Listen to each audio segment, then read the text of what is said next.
নমস্কার, plant disease solution চ্যানেলে আমার বন্ধুদের স্বাগত। আশা করি আপনারা ভালো আছেন, সুস্থ আছেন। আজ আমি আপনাদের সঙ্গে আলোচনা করব শশা গাছের পরিচর্যা নিয়ে। হ্যাঁ বন্ধু, এখন বর্ষাকাল, এই বর্ষার সময় আপনারা শশা গাছ লাগাতে পারেন আর ভালো ফলন এই সময় আপনারা পেতে পারেন। কারণ হচ্ছে এই সময় রোগ পোকার আক্রমণটা একটু কম হয়ে থাকে, কারণ তাপমাত্রাটা একটু ঠিকঠাক থাকে, খুব বেশি তাপমাত্রা থাকে না বর্ষাকালে। তাই আপনারা শশা গাছটা এই সময় লাগাতে পারেন। শশা গাছ 10 থেকে 32 ডিগ্রি তাপমাত্রায় ভালো হয়। আর শশা গাছের জন্য আপনারা বেছে নেবেন বেলে দোআঁশ মাটি, 6.5 থেকে 7.5 পিএইচ মাত্রার মাটি আপনারা ব্যবহার করবেন, যেখানে শশা গাছ ভালো বীজ রোপণ করার পর ভালোভাবে একটা শশা গাছ তৈরি হবে এবং ভালো ফলন দেবে। তাই আপনারা বেলে দোআঁশ মাটিটাকে বেছে নেবেন। আর হচ্ছে নিয়মিত জলসেচ করবেন। আর কখন জলসেচ করবেন? আপনারা বীজ রোপণ করা 7 থেকে 10 দিন বাদে সেচ দেবেন। আর কি করবেন?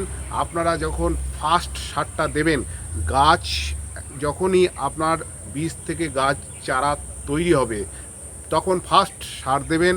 আর দ্বিতীয় সারটা আপনারা ব্যবহার করবেন কখন? দ্বিতীয় সার ব্যবহার করবেন আপনারা ঠিক ফুল যখন দেবে, ফুল বের হওয়ার সময় আপনারা দ্বিতীয় সার ব্যবহার করবেন।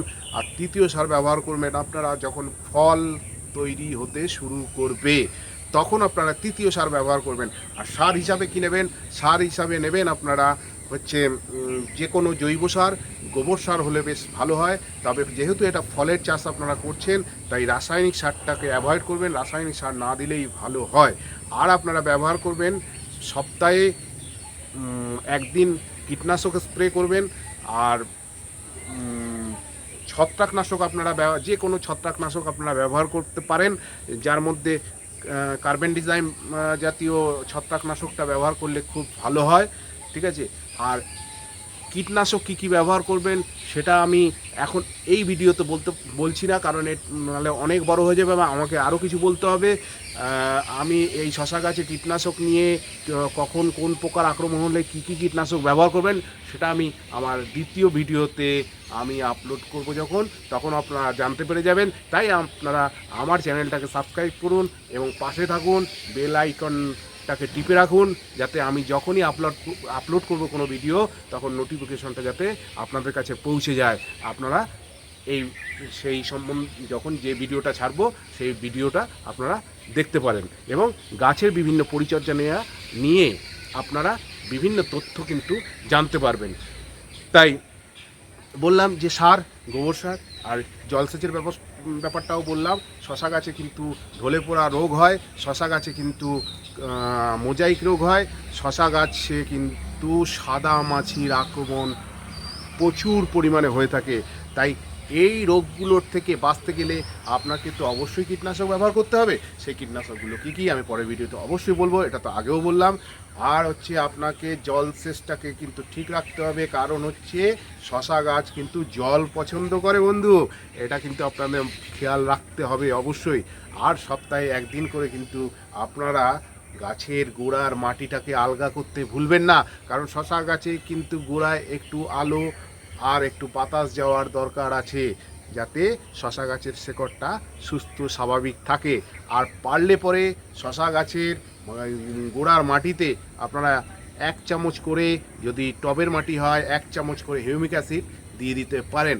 আর যে সমস্ত চাষি ভাইরা মাঠে শশার চাষ করবেন বলে ঠিক করেছেন, তাদের জন্য কি কি করতে হবে আমি পরের ভিডিওতে নিয়ে আসবো। যে হেক্টর প্রতি জমিতে কতটা পরিমাণ সার আপনারা ব্যবহার করবেন, কী টাইপের মাটি আপনারা তৈরি করবেন, কীরকমভাবে জলসেচ দেবেন, সেটা আমি নেক্সট ভিডিওতে নিয়ে আসবো। আর শশা গাছে কিন্তু পাতা হলুদ হয়, এটার দিকে খেয়াল রাখবেন। যে শশা গাছের পাতা যখনই হলুদ হয়ে যাবে, তখন কিন্তু আপনাকে বুঝে নিতে হবে বন্ধু যে ওইখানে কিন্তু আপনার তাপমাত্রার কোনো কিন্তু তারতম্য হচ্ছে। তখনই আপনাকে কিন্তু একটু খেয়াল রেখে একটু জলসেচের ব্যবস্থা করতে হবে। আর নালে আর একটা ব্যাপার থেকেও কিন্তু শশা গাছের পাতা হলুদ হয়ে থাকে, সেটা হচ্ছে ছত্রাকের আক্রমণ থেকে শশা গাছের পাতা হলুদ হয়ে থাকে। তাই আপনাকে কিন্তু ওই ছত্রাকনাশক কিন্তু সময় মতো ব্যবহার করতে হবে। আমি আরও ডিটেলসে বলবো পরের ভিডিওতে, নাহলে এখনকার ভিডিও আমার লং হয়ে যাবে। তাই আমি এখন কিছু আপনাদের আর বলছি না। ভালো থাকবেন, সুস্থ থাকবেন সবাই, আর চ্যানেলটাকে সাবস্ক্রাইব করে পাশে থাকবেন। নমস্কার।